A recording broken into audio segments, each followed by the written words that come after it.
Hi, everyone, and welcome to the I Am Landscape Growth Podcast, where entrepreneurs help entrepreneurs grow faster, better, and stronger in the green industry. From leadership to sales to recruiting and operational excellence, we cover the topics holding entrepreneurs back and share how to get past those bottlenecks with the best in the industry. I'm your host, Rob Murray, co founder and CEO of Intrigue, a digital marketing company focused on helping landscape companies grow. So sit back and enjoy the show. Hi, everybody, and welcome back to another episode of the I Am Landscape Growth Podcast.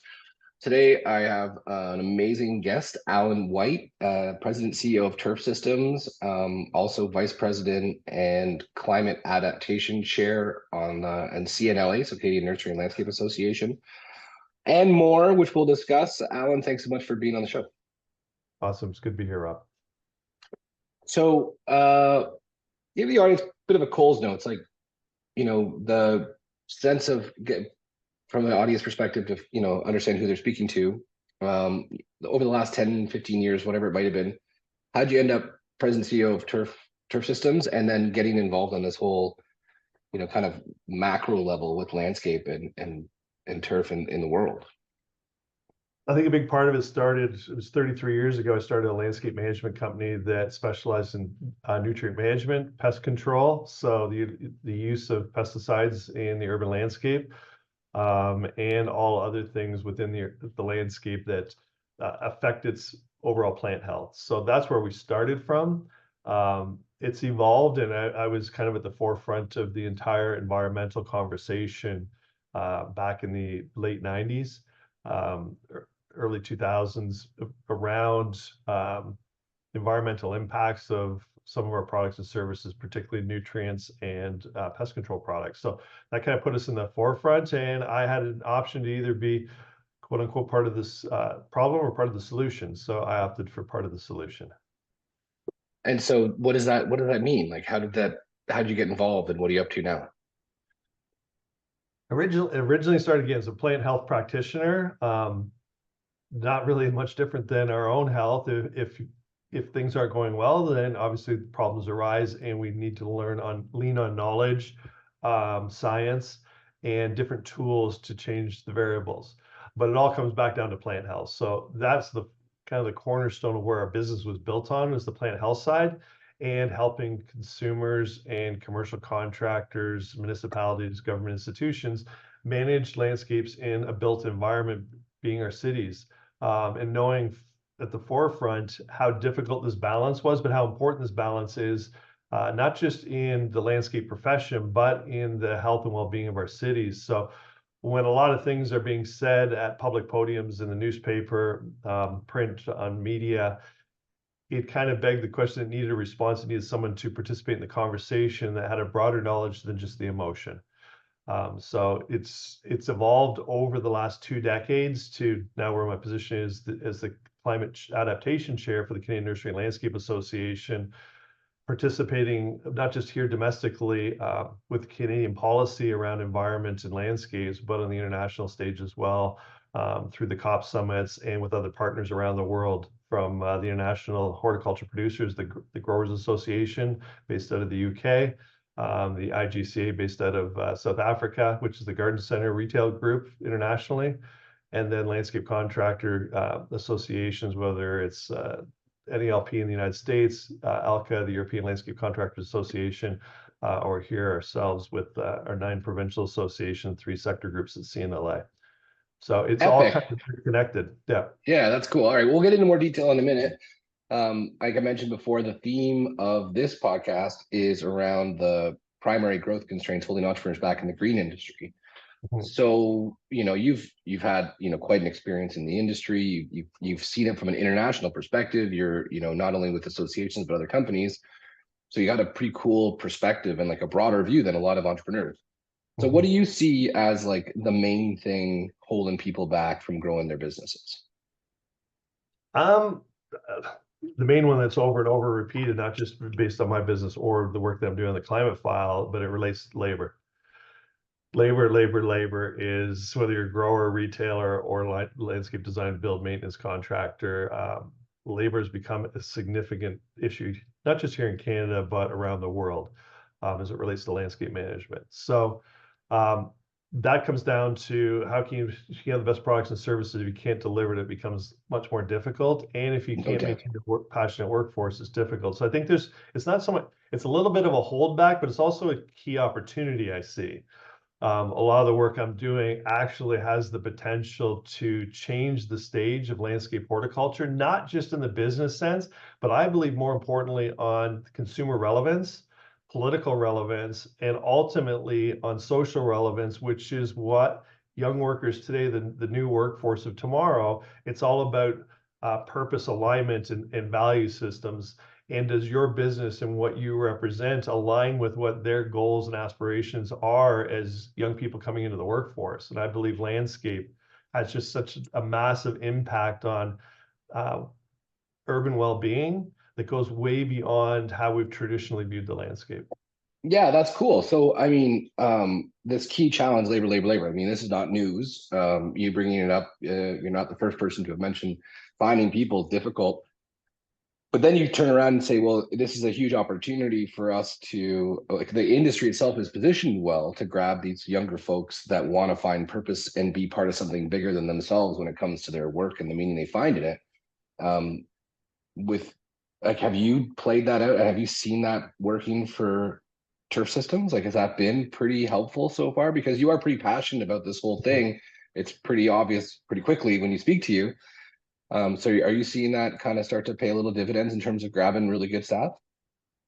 We see the trickle effect. What I find more interesting is working with institutions that are um, really kind of leading our next generation of decision makers, those that are going to have influence in the workplace in the future. Our environmental programs in our colleges and universities are full. It's hard to get into those programs, whether it's science or practical application perspective from an environmental policy, from environmental impact, from environmental measuring. All those programs are essentially, in many ways, the same programs that would have been offered in a horticulture program, agriculture program, because it has your biology, it's just science, your environment in it. A lot of it, I think, is just positioning of where we are and what young people see as the tools to change the future. So again, that's a little bit where it's a chicken or the egg, which one comes first. There's going to be an evolution. It's true on our own side through our peers that are in the landscape contract business for most parts, particularly post-COVID. And we're coming up on half a decade now since that really kind of was a pivotal changer. But the landscape sector is seeing good business growth. But we're also seeing a little bit of retraction now. And the biggest part we're seeing retraction on is the workforce. Right. Um, there's greater and greater pressure on finding people. Just the number of applicants into the space is decreasing rapidly. And we're also seeing on the analytics on the retail side, we're seeing a retraction on how much consumers are spending on landscape investment, particularly on the soft side of it, where it relates to plants and the living side of landscape. The hardscape piece, the stones, the waterfalls, the pools is still seeing moderately strong growth, or at least balanced growth, whereas other sectors are seeing a bit of a decline. Right. So again, I'm more of a problem solver and opportunist, and looking at all the variables that are in play. Why is there's certain sectors that don't have an issue finding workers, and there's other sectors that have extreme difficulty. And as you go back and listen to lots of HR coaches, it all comes down to the new workforce is looking for purpose and relevance in what they're doing. So, and then you look at the headlines of just about every meet. If there's a day goes by where climate's not in the forefront, how much has the carbon tax been on the front page in the last couple months? Will probably be a key cornerstone of the next election. But everything in our products and services, from the farm all the way through to in the backyards of Canadian landscapes, is plants. Plants are the only thing that intersect the carbon cycle on this planet. And it's most important these plants interrupt the carbon cycle in cities. But when I participate on the global climate stage, and even here in Canada, spoke to the Canadian Senate just after Christmas about the importance of soils and landscapes and cities to change this equation, and to have a bigger role on the carbon cycle. It's a missing component, and most that we overlook, but it's one of the biggest things that landscape and plants differentiate that nothing else does. So why aren't we in that conversation in a much bigger way? Yeah, it's interesting. I mean, not only from like a geopolitical perspective and like helping urban centers, be healthier, but also from the idea of like going back to the workers wanting to be part of something bigger than them, right? Like, you must have met Jim Landry, Mhm. Landscape New Brunswick. Yep. He said this really cool thing about like how essentially landscape or the green industry is really the only true green industry. Mhm. Like everything else is like less gray. Like EVs are less gray. You're not driving a fossil fuel car, you're driving an electric car. Well, there's still, it's not necessarily green, but planting plants into the earth is truly a green industry. And if someone's passionate about environment, there probably isn't a better industry for someone to be involved I would, with. So I would argue everything within the urban landscape, again, right from the beginning at the farm all the way through to delivery into the city, within the greenhouse effect in the urban heat island, where pollution and public health impact is at its greatest, landscapes are the only thing that can truly be net zero. yeah, And even in many ways be net positive. So I've coined the phrase for years. I use it often is the urban landscape is the lungs of our cities. Air pollution is killing more people in more cities on this planet than all natural causes combined. It's only followed by heat. right. Um, and landscapes within cities, affecting more than 70% of our population, are the biggest thing that can differentiate that and bring positive change rapidly. And so if like the audience of this show is entrepreneurs, like landscape entrepreneurs. So if I am one and learning about this, and it's not necessarily news, but it's kind of more specific in the way that you're, explaining it. Is there something that I can do to then help position my business if I'm in like these urban or densely populated suburban areas to help people understand that there is like a positive impact to this type of stuff, and like how can they start to leverage this a little bit more to not only make a contribution towards the cause, but also in terms of the work that they're doing and how they can grow their company. Yeah, there's lots of ways. I think that at the forefront of the conversation from a business and entrepreneur perspective is really kind of pivoting the the landscape design and the landscape application um, from a form to a function. Landscape has historically been about the art or the design of the landscape, but we believe it plays a lot greater functional role while still being aesthetically pleasing, calming, mental health, all the other things that we know landscape attributes to, from color to shape and design. But landscape also, as I started off the conversation with, has a fundamental impact on air quality and carbon sequestration within cities. And it's a significant mitigator of urban heat. So those things combined, how do we share that story in our sales narrative, in our cultural positioning within our company, both for our employees and our customers? And then your point's well taken, and one that I've been working on for more than a decade is, how do we communicate this to the public? How do we communicate this through our business, and what our impacts and our actions through our delivery of our products and services make a difference? So with the help of the University of Guelph and a vision I had well over a decade ago, I've created at CNLA, and it resides on the Green City Foundation website. As the Green City Foundation has a mission of connecting plants and people for a greener, healthier urban climate. It has a satellite imagery system built into it that allows you to measure your landscape, both the tree canopy, the landscape function, the garden or the shrubs and the plants, and then the ground covers. The biggest open green space in most landscapes is turf area. Then it calculates how much carbon that sequesters. It calculates how many people that impacts by how much clean air it produces. We Yeah, that's also, cool. for fun, put in there how much on an average car is the kilometer offset. But instead, we're doing this for two reasons. One is to better understand and communicate, obviously, those impacts of clean air on population. From a public facing perspective, we focused on clean air because we do believe lungs of a city, and what's in it for me and why is this important to my family? Clean air is that piece. The back end of it is the carbon sequestration. We're not sure that most people really connect.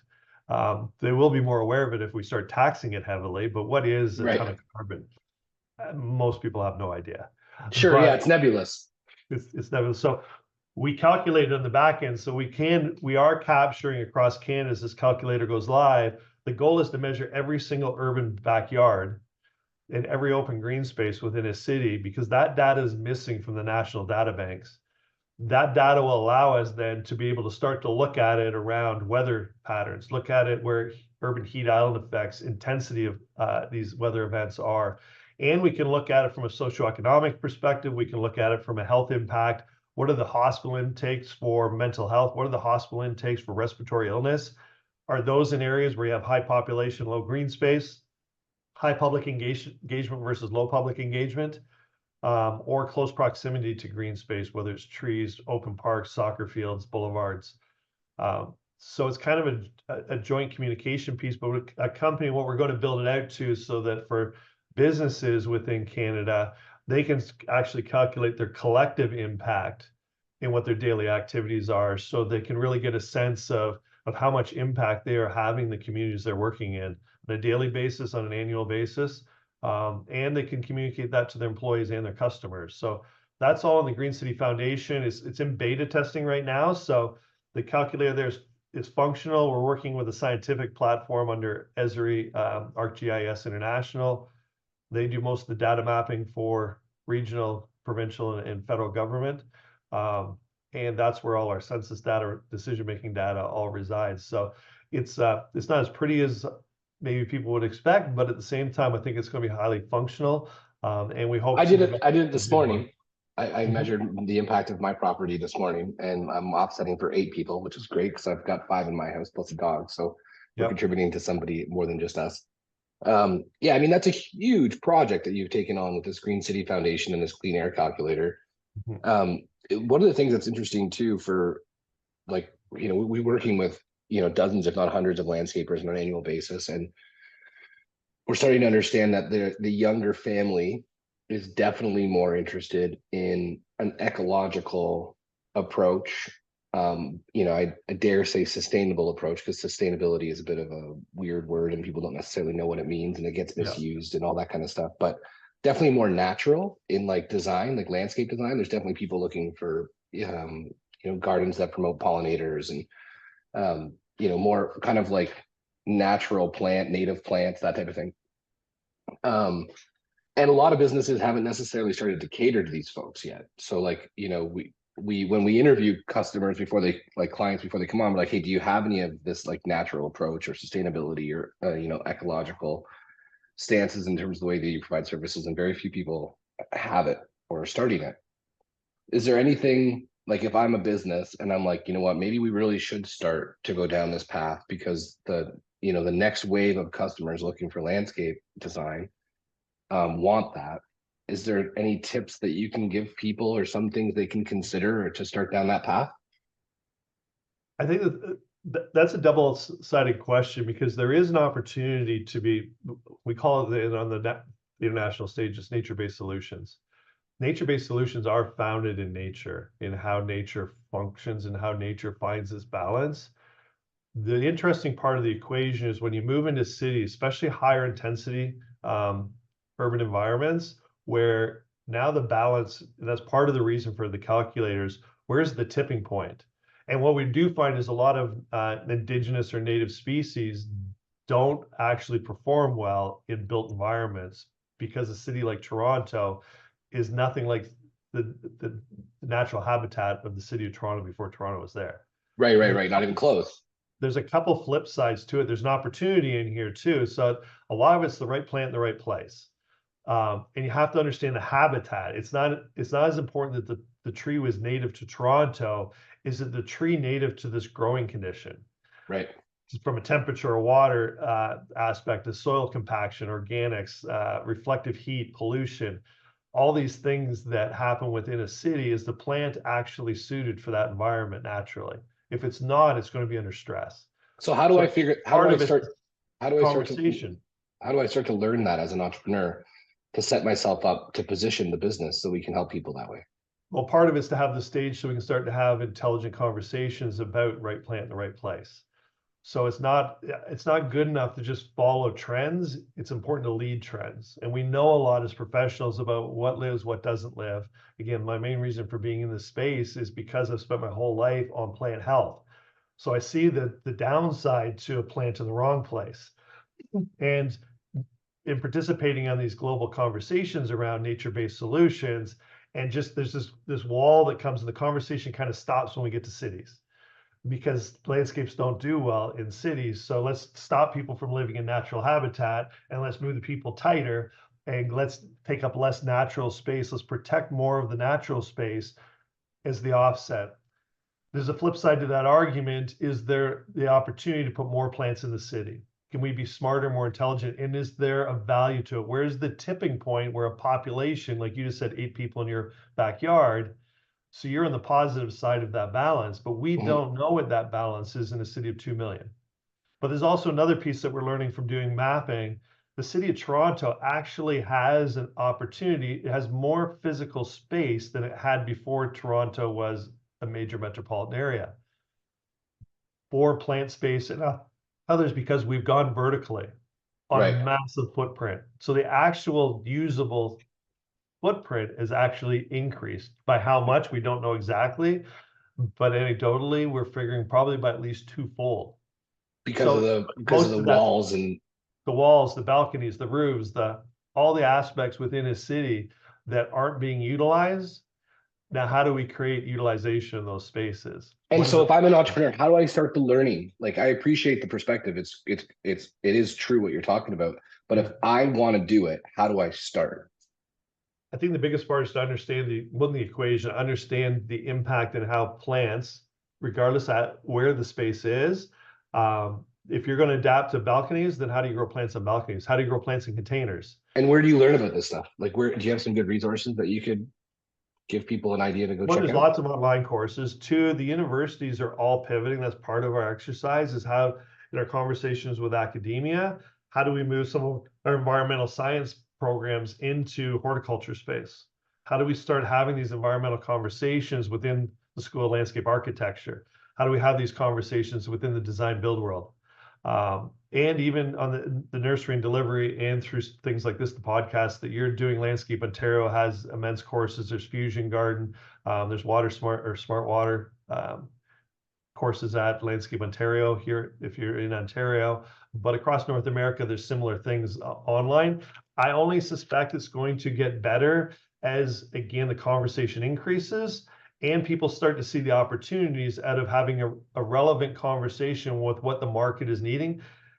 We also see a big trend in environmental, which hasn't been here for the last 2 decades. A lot of people are kind of disenfranchised with the environmental movement because it's all about the sky is falling. Right. It's all about the pain point.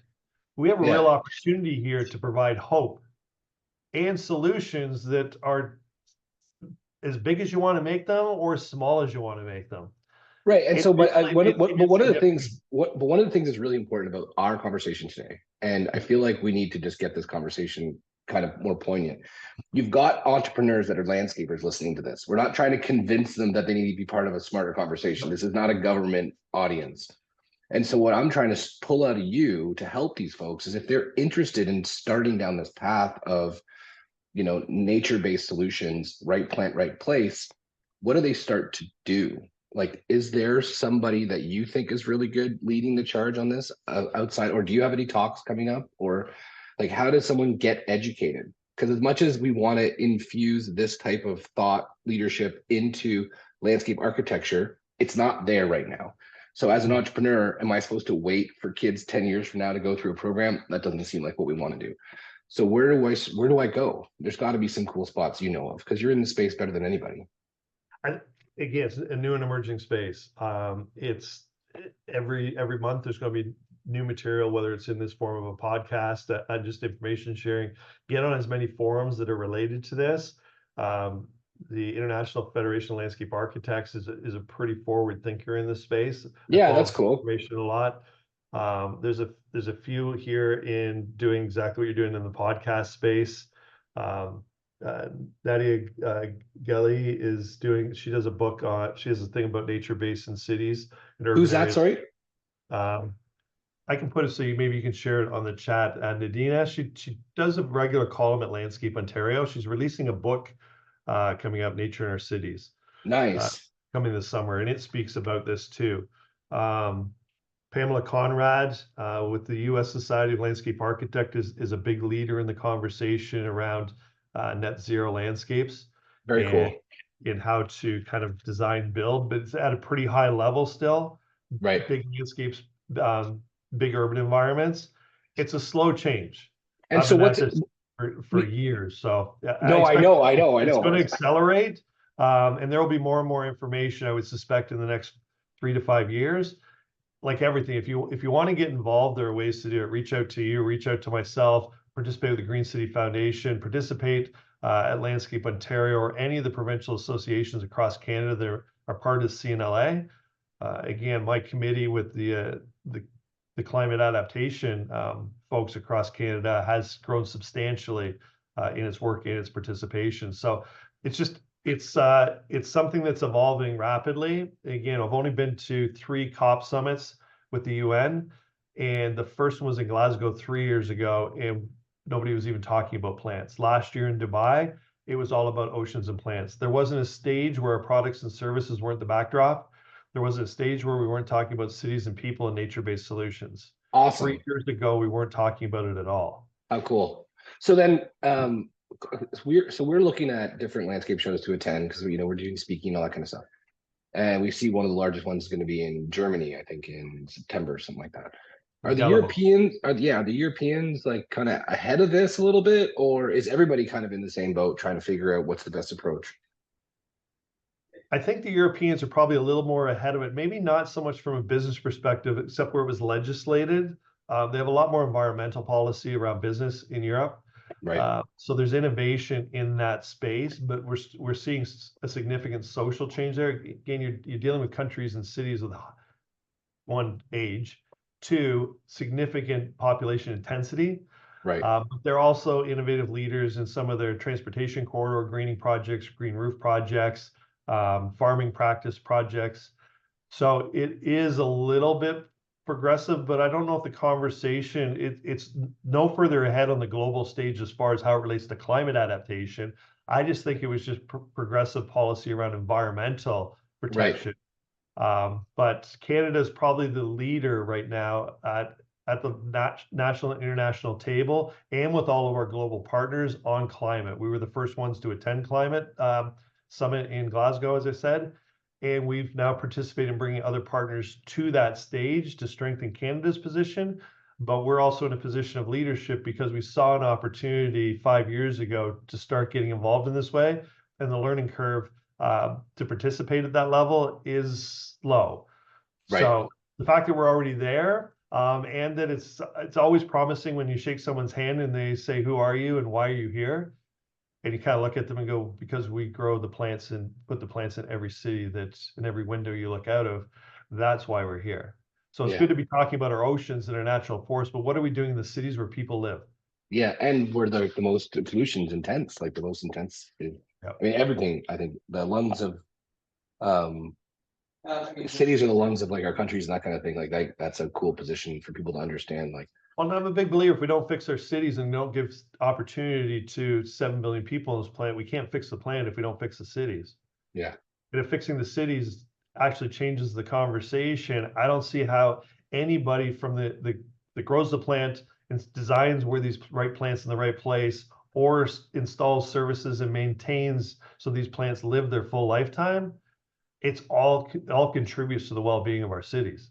okay, cool. So with this in mind, and like the amount of time that you've put into furthering this conversation from a national to international and then global level is massive. It's considerable, all whilst running a landscape business.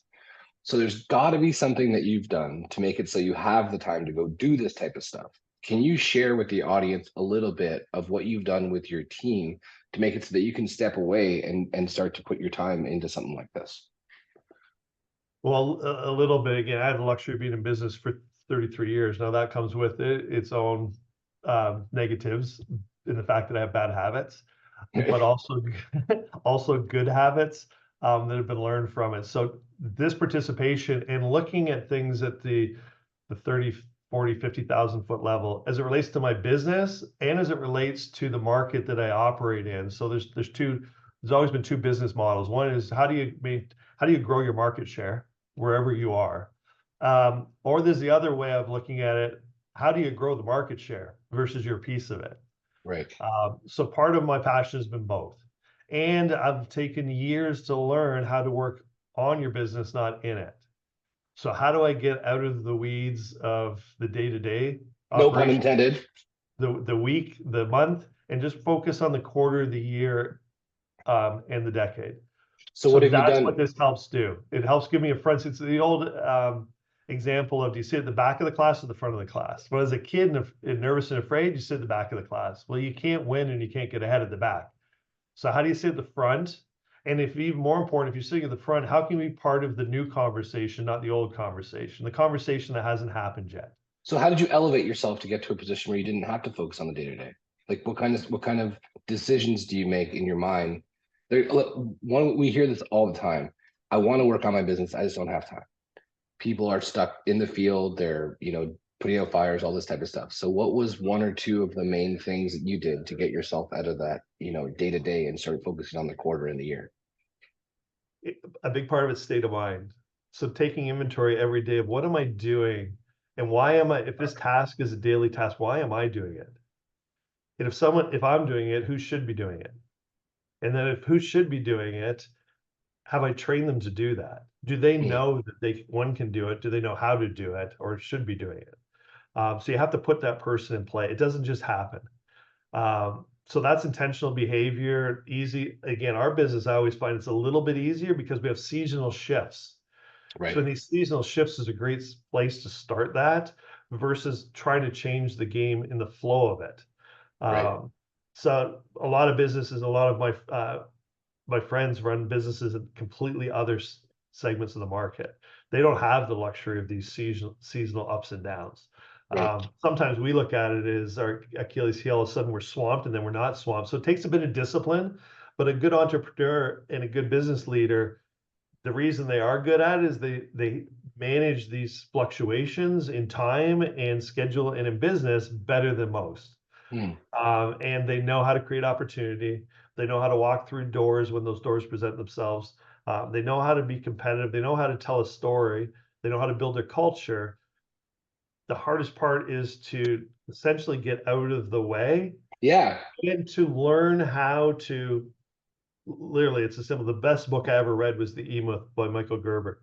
So good. Um, it all talks about how to go from technician to owner. And a lot of it's the getting out of the way piece. A lot of it is understanding what got you to again, super round numbers. What got you to your first million will stop you from getting to your second million. So you just Literally. feel like you're on a hamster wheel. You need to get off the hamster wheel, which is an unrelated conversation, but surround yourself with other business leaders. Surround yourself with people that have gotten off the wheel or who have made the leap to create the time to work on the right things.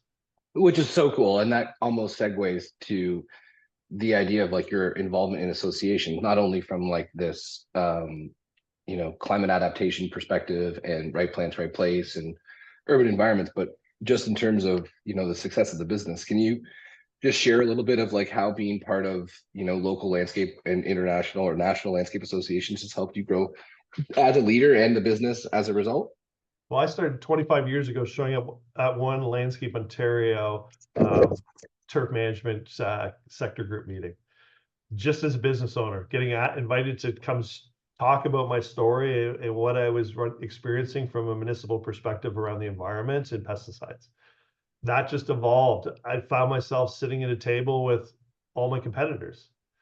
We shared important information and we learned from each other. Many of them now today, still 25 years later, I still have lunch with them on a regular basis or Yeah, I love dinner, it. just to understand business. And then that opens the door to others in other markets across Canada or the US through trade shows and other stuff like you participate in, Rob. And then again, once you understand how surrounding yourself with like-minded leadership thinkers, it just keeps growing. So 25 years later, here I now find myself sitting on a stage at the United Nations presenting urban landscapes at a climate summit to the world leaders that are deciding on policy for not just here in Canada, but around the world. That's so cool, Um, man. but it's one stage at a time, one front seat in the classroom at a time. So then what do you say to Don't the go to the person who's, bathroom when they're moving people through the leadership chain, because that's the fastest way to get voluntold. no doubt, right? Oh, yeah, how'd that go? Well, we just, you're the vice president now. That's great. You're the vice president now, So yeah. what do you say to somebody who says they don't have time to join an association? From my experience, you don't have time not to. There's no other way to learn it. Right. There's so many books written. If you want to be successful, surround yourself with successful people. Surround yourself with the people who you want to be.